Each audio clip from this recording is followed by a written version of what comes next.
Happy Friday, everyone. John Lorden here with another episode of BrainScratch. I want to wish each of you a belated Happy Valentine's Day. Hope you had a great time celebrating or not celebrating it. I know there's some people that are just opposed to Valentine's Day. Maybe we'll do a BrainScratch on that at some point. What is the mystery with this? Where did it start? Why is it where it is right now? Is it really just to sell cards? Okay, feels like I basically did the brain scratch on it right there. Hope you all had a great time yesterday, and thank you so much for joining me here today. Today's case is a little different. Typically, I shy away from John or Jane Doe cases. It's usually very hard to find enough detail about who the person is, and I find that such an important component for what I bring you here on the channel. But this one is even different than that, because we have a Jane Doe case here where we know who the person is, but the news coverage on this case is really, really light. We've basically only got one local publication that is working on this case. We're going to have to really dig into the social media layer to get as much detail as we can about this case. So right off the bat, I want to give a very big thank you to Web Sleuths, who gave the mother of the victim that we're going to discuss today a big platform and a lot of support. And that's one of the wonderful things about Web Sleuths, is finding people that really do care.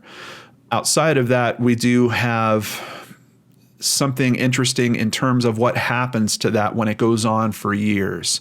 And sometimes that attention, even in a focused forum like Web Sleuths, kind of falls away. And I'm hoping that covering this case here on BrainScratch is going to help get some attention back to this, reignite it, and maybe possibly get some tips called in, because we have a family that's wondering what happened to a young woman named Tia Payne. Let's go ahead and jump into this and learn about this story, starting with a post from the Facebook page Justice for Tia. On July 14th, 2010 in Phoenix, Arizona, Tia Payne allegedly had a photo shoot and was dropped off at a gas station to meet the photographer.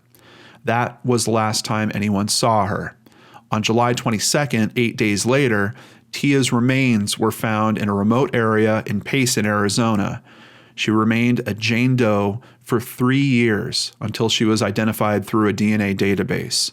Tia was not reported missing until August 1st, 2010. Why did it take so long for her to be reported missing, especially when there were concerns about her safety?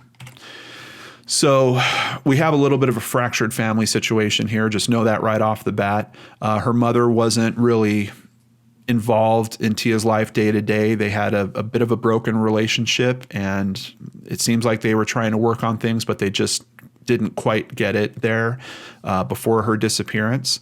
But we do have a strange condition here. I have seen something like this happen in cases before. Essentially, when a unidentified body is found before the missing person's paperwork is filed, it creates this hole. There's this gap, because one of the things that investigators do right off the bat when they find an unidentified body is they go to the missing persons records. So they tried to do that and they couldn't find anything on Tia. So of course they think, okay, she hasn't been reported missing. Now, I do believe the reverse of that also happens when a missing persons record is created. I don't know this for a fact, but I know at least in terms of web sleuthing, this certainly happens. There are people that watch for the reports of these missing persons, and then they try to line those up with records about unidentified bodies that are found. But even there, we have a really interesting twist in this story that stopped that connection from going as well. So what happens is you have years pass before this connection is made. And it's really, really unfortunate, because after the connection is made, it's then realized, hey, we're talking, they knew they had a homicide, but they had no way to investigate it. Now there's been a 3-year gap before they get the information that really gets them even onto the game board in terms of investigating this. So it's a really, really tough situation just right off the start. Let's go ahead and start with a photo of Tia. She also called herself Marbles on some of her social media, so you might see that pop up in a couple of these screens. And she had another type of profile. This is at a website called modelmayhem.com. And essentially, it seems like a website where you could put together a profile if you would like to be a model. I believe they also have photographers that could put together profiles here. And it's kind of in the amateur space. You know, you want to be a model, you put yourself out here, photographers reach out to you, you set up times for shoots, you go do those shoots, usually for free. And that is what it appears like Tia was doing here. But let's just give a quick read of the profile that she wrote about herself. Hey, my name's Tia. You can call me T. I'm new at this, but I learn fast and always seem to have fun taking pictures. I plan on rising up and becoming something big, or just have some fun smiling for the camera and make some money. I'm not interested in doing any nude photos. However, I'm interested in lingerie, swimwear, sexy outfits, etc. What I'm looking for is a photographer who knows what he or she is doing and that can help and teach me to be a professional model. I'm 18, have a positive personality, and am very energetic. I have a girlfriend that I have done photo shoots with and am willing to shoot with her anytime as well. A few things about me. I love writing and poetry. My favorite color is blue and or green. I'm afraid of heights and absolutely hate bugs. I'm honest, trustworthy, and I don't lie. All anyone has in the world is their voice. And it hits me even saying that, realizing what has happened to this young woman who does not have her voice at this point, and other people need to step up to be that voice. And thankfully, despite the fact that her mother and her weren't on the best of terms, her mother has worked very hard to try to do that. We can also see from this profile that she joined May 1st of 2010, and the last activity here is July 13th of 2010. Now, that's kind of interesting because if it is her that is truly responsible for that activity, then we know that she was fine up to July. Keep that in mind because there's some really interesting and weird considerations that come up when her body is discovered that we're going to talk about here. So starting at the Web Sleuth thread, I'm going to do a little bit of bouncing back and forth between the Web Sleuth thread and the news articles. I'm just trying to give this to you guys in a way that I think is cohesive, where we can kind of do a beginning, middle, and end to this story. But here we have a post from Carl K90245, who is a staff member and moderator at Web Sleuths. I got word from a reliable source that Tia Payne was matched up to NamUs, unidentified person profile 8641. And unfortunately, all those profiles are taken down now. Otherwise, I would show you what those look like. Unidentified persons profiles are essentially just the information about the person. What was their estimated weight? What was their estimated height? What was their estimated age? Estimated time of death? How long were they at that location? That's the type of detail that you can get from those profiles. The takeaway from this is that Tia was said to have been last known alive in July of 2010. Obviously, we have the website hit that I just showed you guys over at the modeling page, but I believe there's other information to support. There's at least people saying that they spoke to her in July as well. That was less than a month before her remains were found. But the Jane Doe had been estimated to have been dead for several months, possibly all the way back to 2009. This is a very strange condition because they're essentially saying that they found her only approximately 8 days after she was last known alive. But if they're estimating that she had been dead for several months, that means the level of decomposition was severe, far more than 8 days. So what's going on here? Either we have a bad analysis going on, which I don't know. I don't feel like that's accurate. These are professionals that do these types of ranges, and we're going to get into some of the details of when the body was discovered and the state that it was in, or the story we're hearing about her last known alive time frame is false for some reason. And possibly this whole story about her being dropped off for a photo shoot could just be a cover for something else happening in a completely different direction, possibly at a completely different time, which would certainly throw the investigation off a bit, I would think. But Let's go ahead and continue. I remember looking closely at Tia as a possible, and I passed on it because the time frame appeared to be too tight, which of course makes sense. If they're saying that, that body was out there for months and that she was only missing for a matter of days at that point, it wouldn't make sense for you to consider that could be her. Here we have the profile Wildheart48. And let me just say, just to be clear, this is not a verified account. I don't know if Web Sleuths wasn't doing this at the time. I think they were, so I'm not sure why this didn't get into the verified process. I have seen posts on several different social media sites and things that are referencing posts at other sites that have been made by Wildheart48. So I'm very confident this is indeed her mother. And if you go through this whole thread, you'll see that she's talking on this page for literally years and bringing a lot of information that the few articles we have do line up with. So I have no reason to doubt that this is indeed Tia's mother. For those of you who are confused, Tia is my daughter. She was identified in April through the DNA database. My daughter's body had been found in 2010, but she was a Jane Doe all this time. Her case is currently under investigation. I will keep you posted. My daughter was estranged and not in contact with me, so I did not find out she was missing until September of that year. Her very, quote, best friend supposedly was frantic. However, this girl was reluctant to offer any information and has changed her story from the time she spoke with my son, who spoke with her when we were informed Tia was missing, to when I spoke with her recently. The condition of Tia's remains coincide with her being out in the elements longer than 8 days, which would actually fall in line with the last time my son spoke to her, which was April of that year. I do not find the existing details of this case to be solid. There are many things that do not support the story of her disappearance. So to get some better insight here, we're going to jump back in time just a little bit to the one publication that actually covered this case somewhat reliably, and that is the Payne Roundup.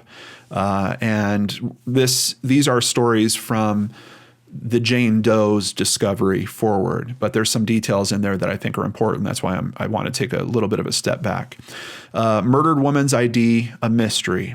Mummified body of woman found. So first off, the fact that they're describing it as mummified tells me this is far more than 8 days. Now, admittedly, we are talking about Arizona, and one of the biggest factors in terms of body decomposition would be heat and dryness. Essentially, bodies that are in water can deteriorate at a much slower rate. But if you are in a dry heat and the body is exposed to a lot of sunlight, that could certainly escalate things. But from 8 days to figuring that it was actually many months, that just, I've never seen another case where that has happened. There would have to be some reason for some type of sped up decomposition that's going on there, some type of chemical that might have been put on the body or something like that. And I'm certain that the analysis done by the medical examiners would have caught anything like that was added after the fact. So something seems very strange here in terms of the time frame of her disappearance. And I think I agree with her mother. The story that we're hearing is not lining up. Let's see what else we can learn about the discovery. Sheriff deputies say someone murdered a young woman roughly 7 months ago and dumped her body in the woods off Highway 260. So this article is written in October. So if they're saying 7 months ago, they're putting it right at that March to April timeframe that her mom mentioned was the last contact time that Tia's brother had with her. Kind of interesting, but let's continue. Detectives are now trying to piece together a perplexing case while a killer remains on the loose. Where the woman came from and how she ended up naked and tossed casually into the woods is unknown, but officers are investigating the death as a homicide. So far, no missing persons reports have matched up to the woman's description or dental work. And we're going to hear some varying accounts about when the official missing persons report actually does get submitted. I believe one of these articles is going to touch on it. So I know when I started with the Facebook post that it said that the missing person report didn't happen until August 1st of 2010, but these articles make it sound like it was quite a bit after even that. And this article is written in October, and they're saying that nothing was lining up in terms of missing persons reports.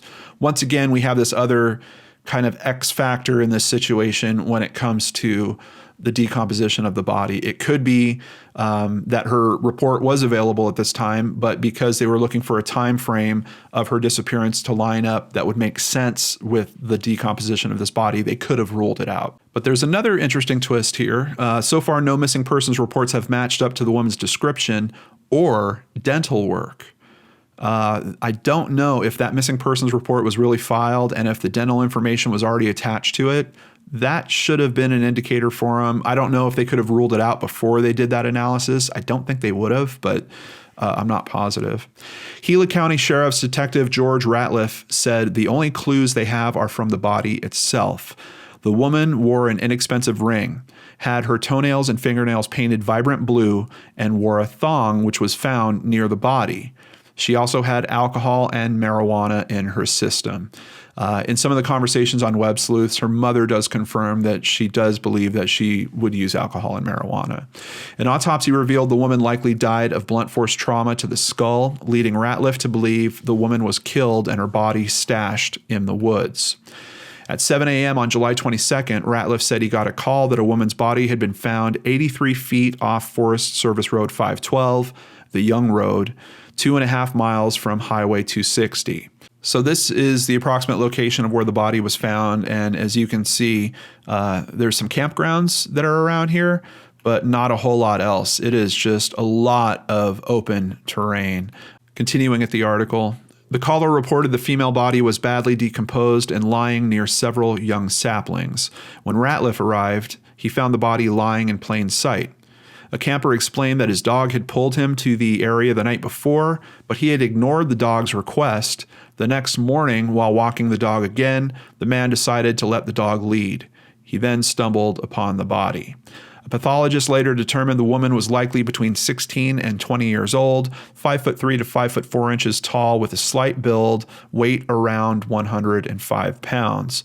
Ratliff believes the woman was of white or Hispanic descent with dark-colored hair. Now moving on to February 11th, 2011, investigators seek dead woman's ID, and you can see they've done a facial reconstruction here.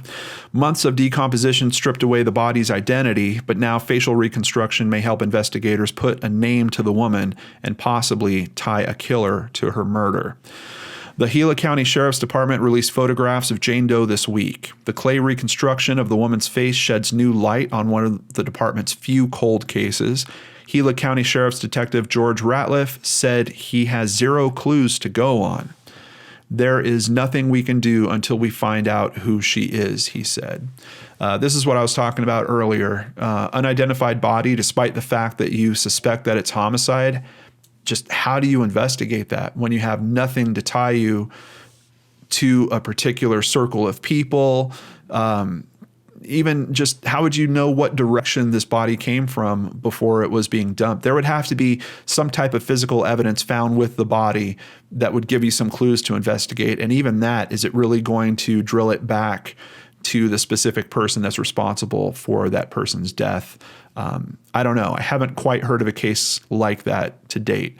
And I've heard of several cases where we have bodies being found and they know it's a homicide, but they really don't have any way to find out who actually did it. And those cases seem to sit.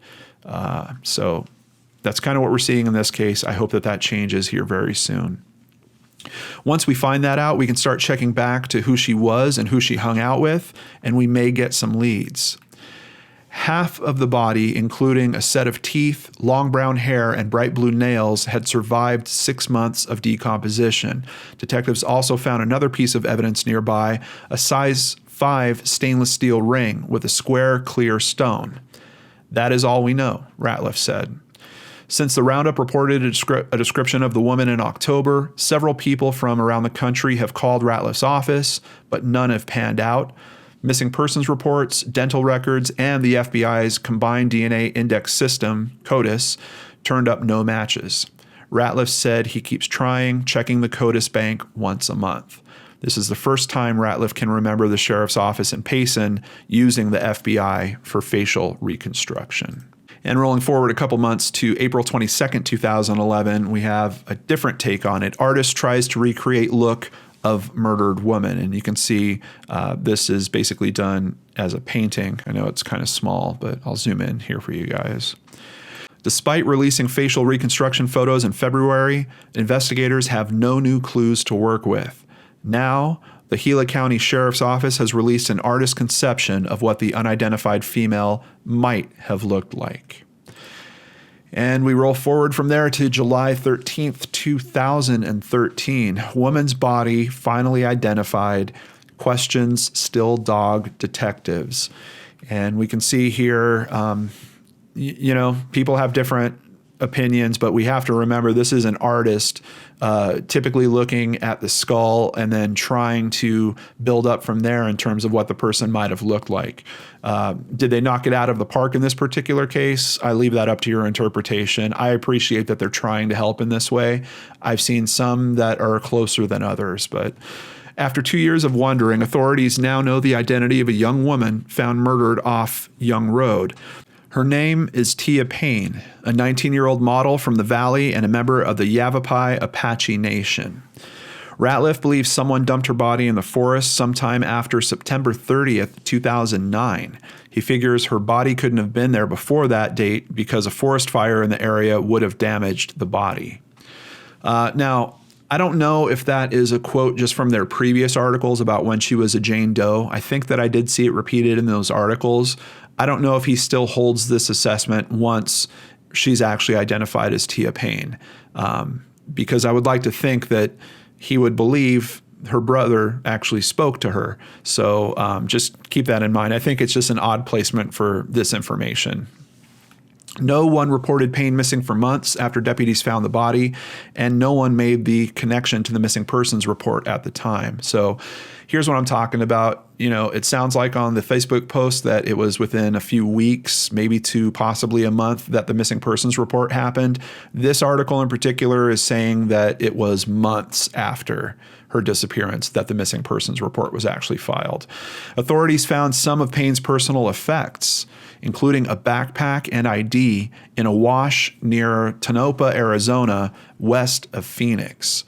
Now, this is interesting because we have some of her other items being found, and what's really interesting about it is where that happens. We've got her being found here at Young Highway, and then over 200 miles away is where Tonopah is. You can see how far west that is.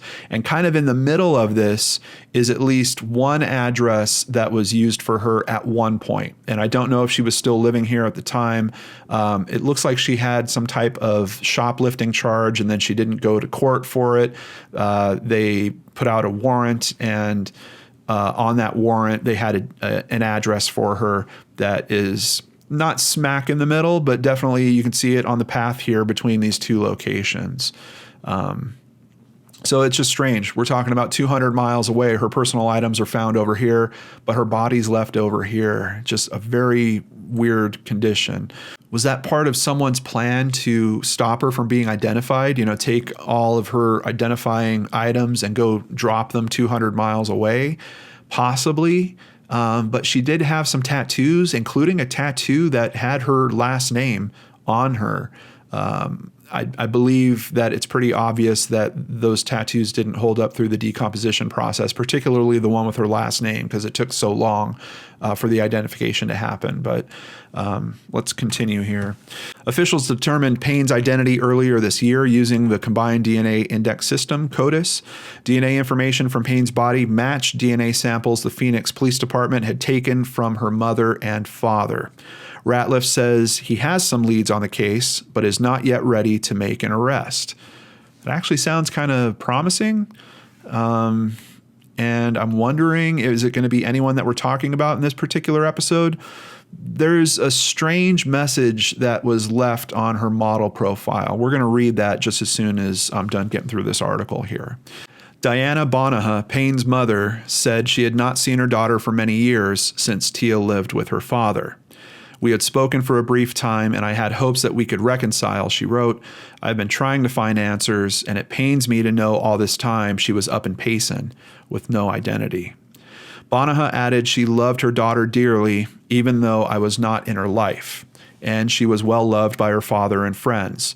She described Payne as a beautiful person and a gifted poet. So what is this kind of strange post that I want to share with you guys? We have to go back to the Model Mayhem page for that. Here we go. And this is someone, I believe the Web Sleuths thread is referring to her as Kay.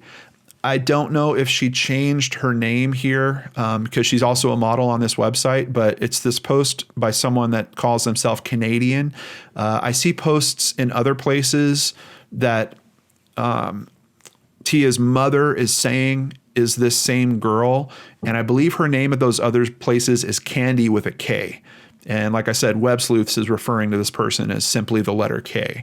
So I don't know if she changed her name to Canadian here, but this is definitely the message that is pretty highly debated and talked about in terms of Web Sleuths. Where are you, babe? I miss you so much. I'm sorry for everything. I'm so worried about you. Are you okay? At least call and let someone know, please. I'm so sorry. I don't know what to do without you. I cry every night.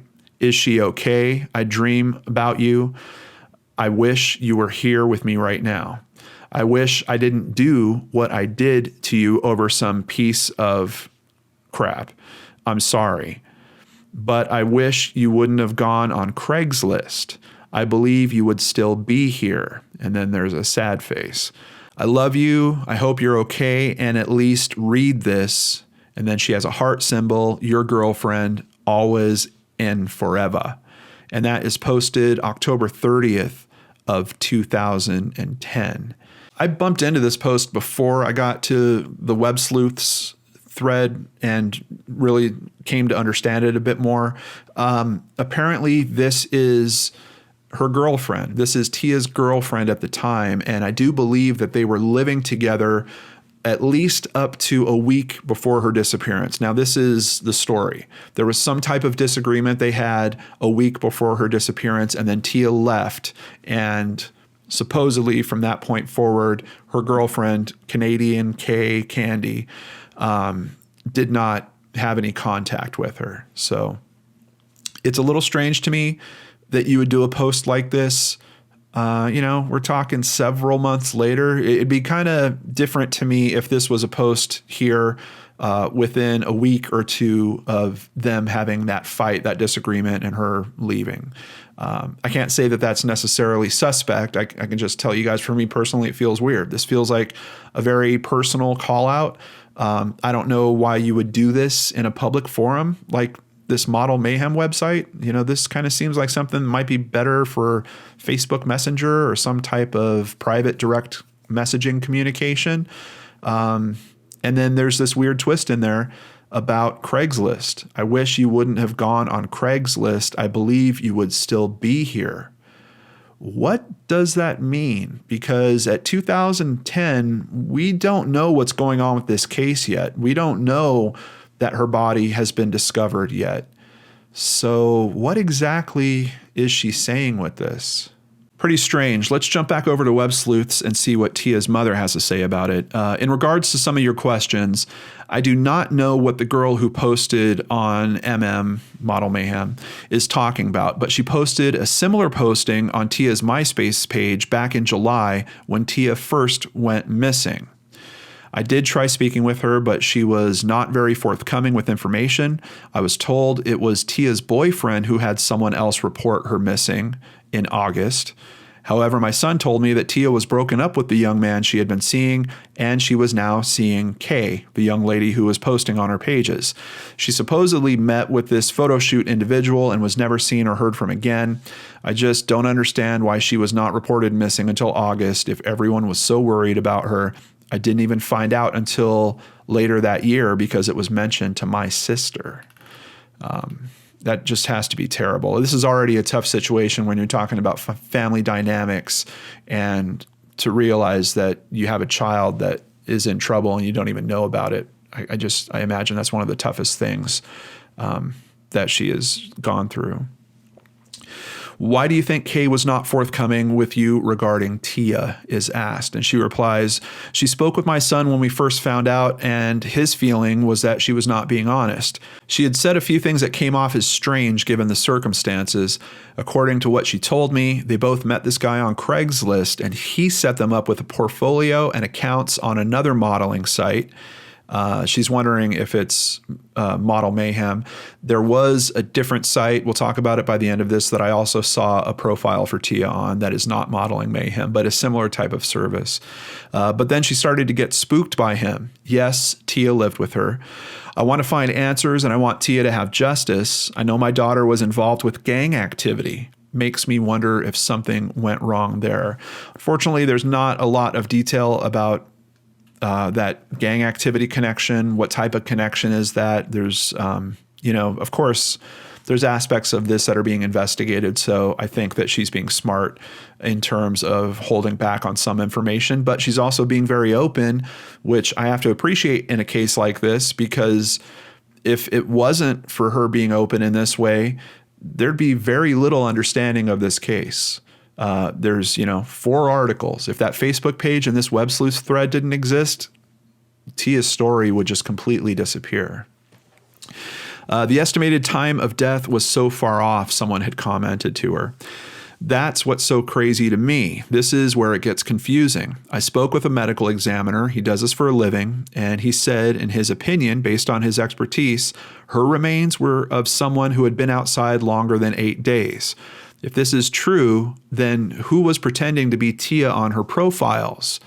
Like I mentioned at the start of this video, it looks like one of her profiles is updated in July 2010. So if her body was out in the elements during that, who's manipulating her stuff? And is there a chance at investigating that to possibly find people that are related to her murder? It could be that, I don't know, if you contact Model Mayhem and have them participate in the investigation, do they track IP addresses? Can you see, was it a device of Tia's that was used for that last update? Was it someone else's device, someone that has her login, something along those lines? But I haven't heard of any of that type of thing going on here.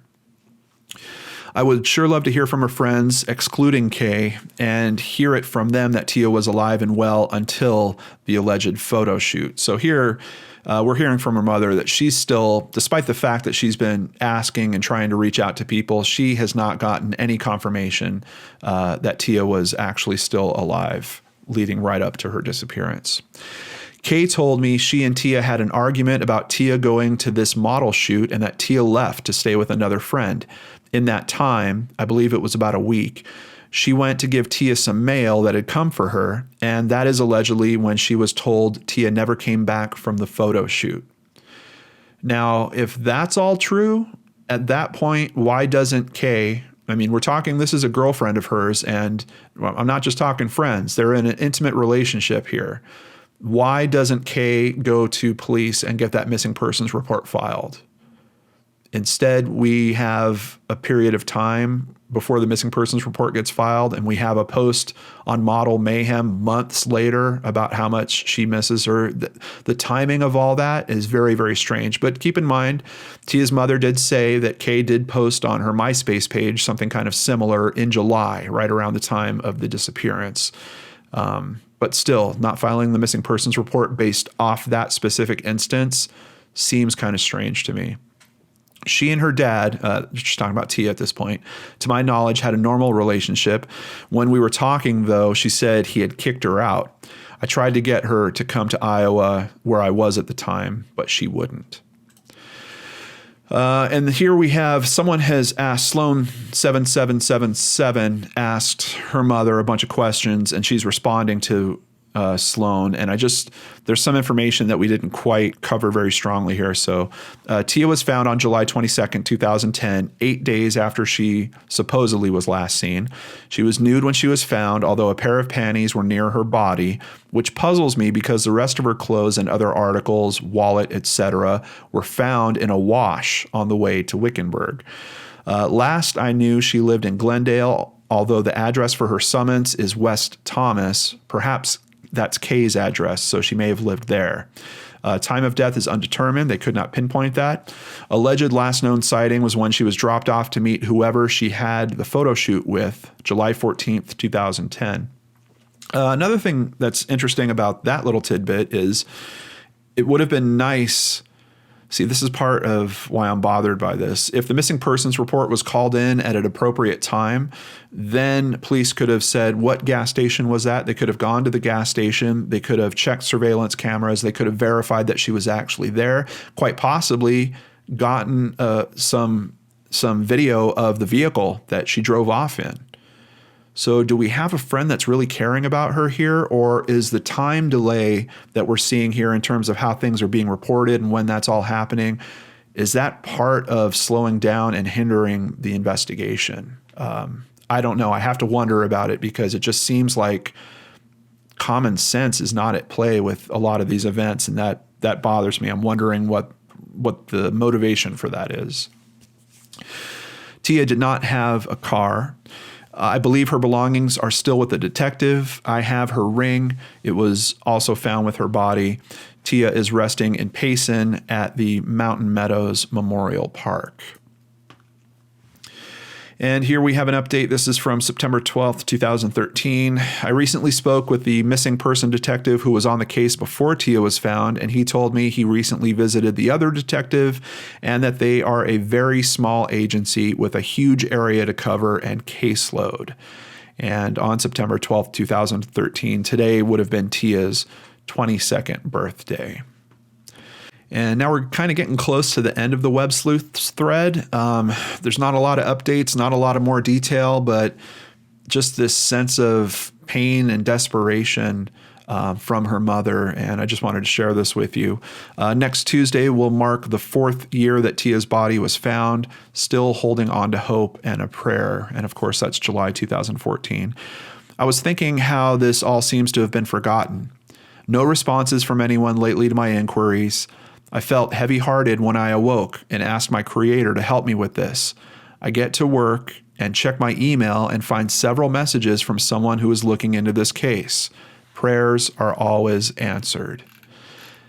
So despite the fact that she's in these dark moments, it seems like these little beacons of light that keep coming to her.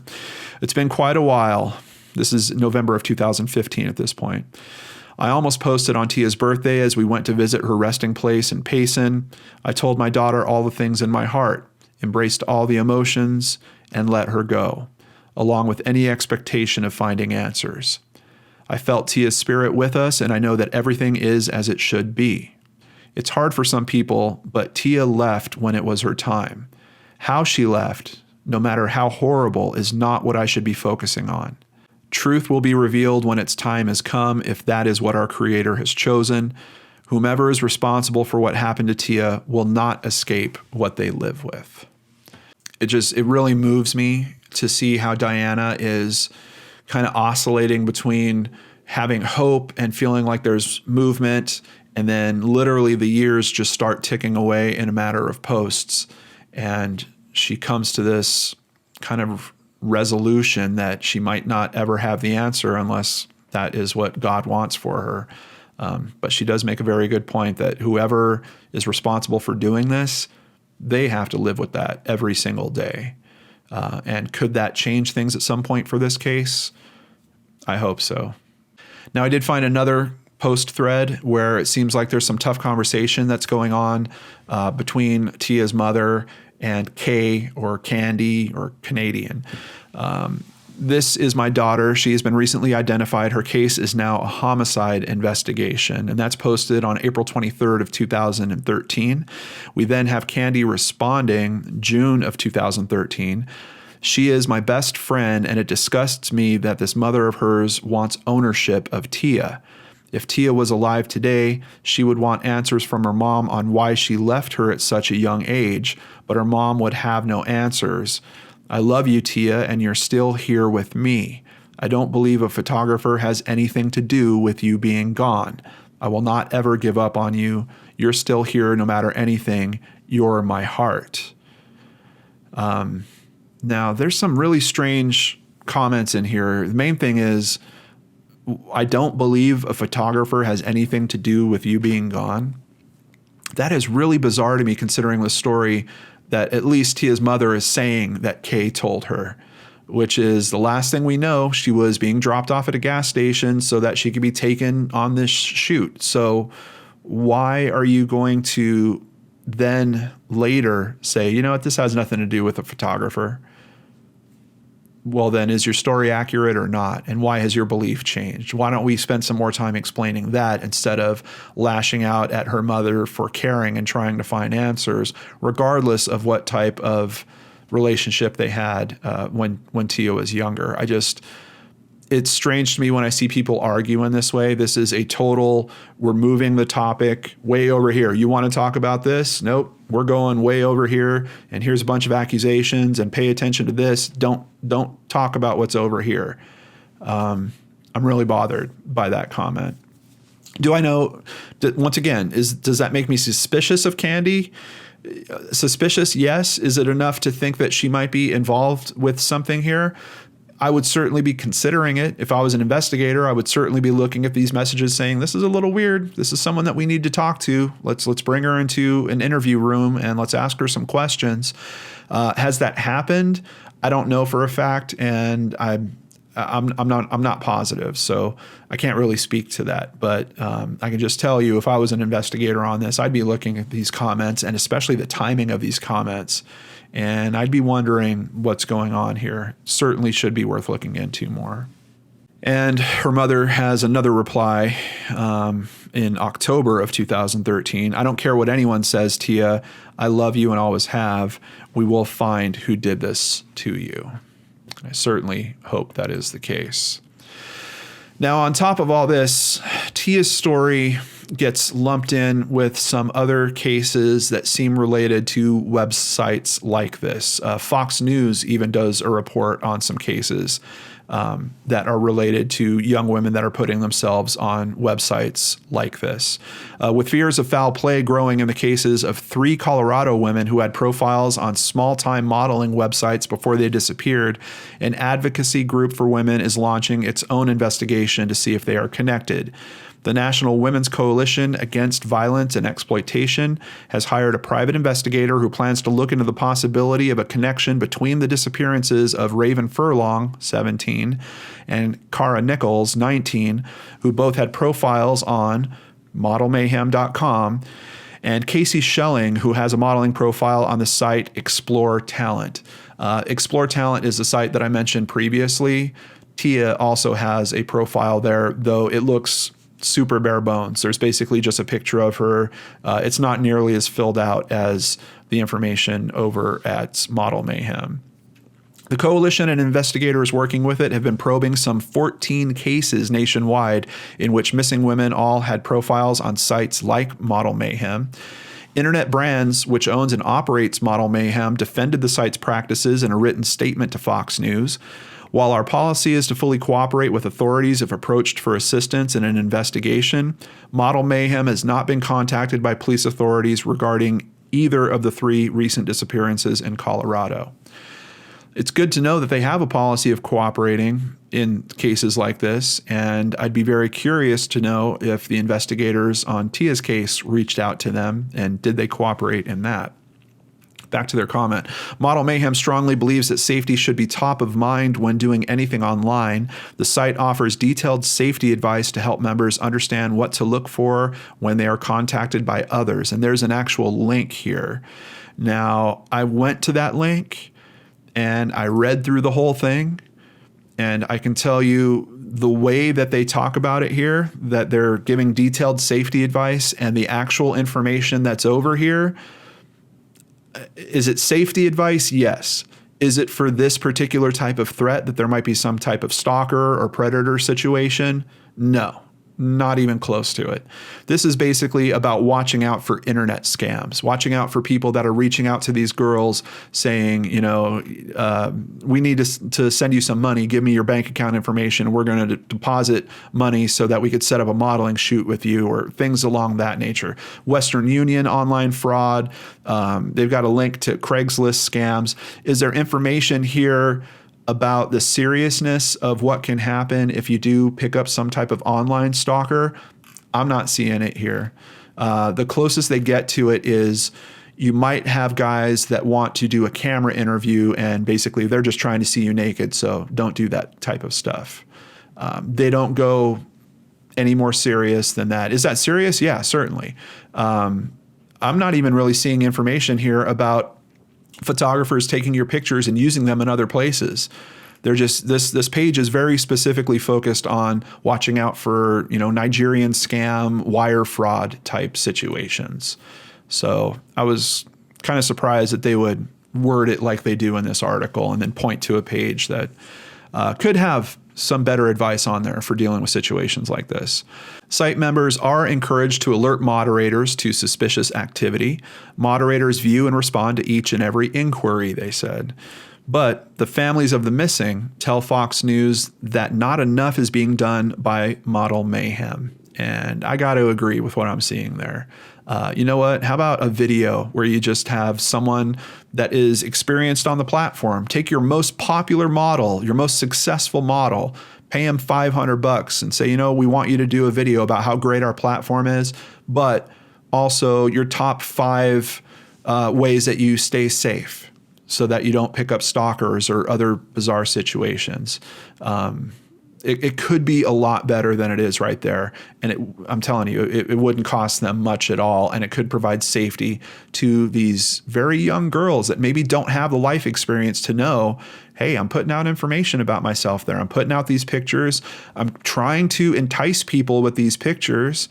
And what type of attention am I going to get from that? They might not know that at 17, 18, 19 years old. So I'm kind of disappointed, obviously, with what they've put together there. Do they run this website with full disclosure of the risk? Said Julia Nichols, mother of Kara Nichols, who has been missing since October 9th. She disappeared after telling her friends she was going to Denver from her Colorado Springs home for a modeling job. These girls are young and impressionable. If they were fully aware, do you think they would use this website? They should inform the users and have more of a screening process. Safety should definitely be a consideration there. Do I know if that's the case with this young woman, with Tia Payne's case in particular? No, I don't. To be honest with you guys, my gut is telling me that there is something else going on here. Her mother even speaks to the fact that she believes that there's something else going on here, something about her circle of friends at that time. And I think there's probably some truth to that. We've got a breakup. We're taking these pieces of story, and it's really hard to lean on any of them too much, but we've got a potential breakup that happened here with a boyfriend. We have her then being with her girlfriend, them having a fight where she left the girlfriend. We've got a lot of kind of contentious things going on, and that's even for the limited information that we're getting. So could there be something else that's going on in all this? I think so. And could it be related to that circle of friends and have nothing to do with Model Mayhem? Quite possibly.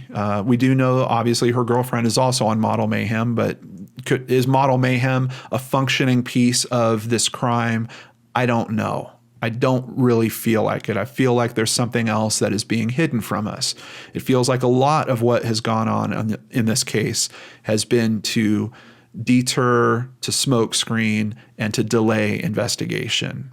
And that really makes it feel like we're dealing with something very nefarious in this case.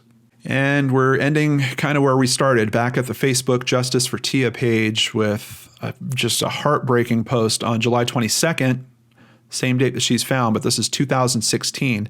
6 years ago today, they found you. The last time you visited me in my dreams was to tell me it's almost time. I thought you meant we would solve your case. I had no idea you meant your brother would be joining you in the next world. I've not given up, Tia. I think about you every day. Today is your brother's birthday. Please give him a big hug and kiss from me and ask him to do the same for you. Time is all we have right now, but I will never give up. I love you. My heart is completely broken for Diana. I can't believe everything she's going through. And one of the things that she did was she wanted to make sure that there was an appropriate marker for Tia's grave. And this is what they wound up with. This is actually a poem written by Tia called A Reason for Living. Either excuse, hope, or dream. Despite reality, nothing is what it seems. A place to remember, a place you can never forget, stronger than any heaven, no hatred or neglect. For once all is calm, we got our respect. No need for killing, we're all willing. Free voice, free in the mind, finally understanding we're all alike in some way or kind. Open arms, wandered spirits, no problem, no worries, no big deal. An unexpressed moment, 'cause this moment is the moment that can heal. What happened? What's over? It throws away the past. Something longer than a second. Something that can last. Oh, well, that is Tia's case, Brain Scratchers. What do you think is going on here? Do you think that the story we're hearing has a ring of truth to it? Do you think that her mother and the feeling that I have myself that this could be tied more closely to Tia's home makes a bit more sense? Or do you think there's something else at play? Let's talk about that in the comments down below. And of course, I ask that we remain respectful, as there's always a chance that Tia's friends or family will arrive at this video and read your comments. Before we end today's video, I want to give a very big thank you to new patrons, Melissa Landazuri, hope I'm saying that right, Melissa, as well as Amy. Thank you both for supporting the channel, keeping me here doing what I love doing, and helping me help all of the causes that we do. I really appreciate it. Take care, everyone. Have a wonderful weekend. I'll see you back here on Monday with a really interesting case cracked. I don't think you want to miss it. Hope to see you there right here on the Lord and Arch channel.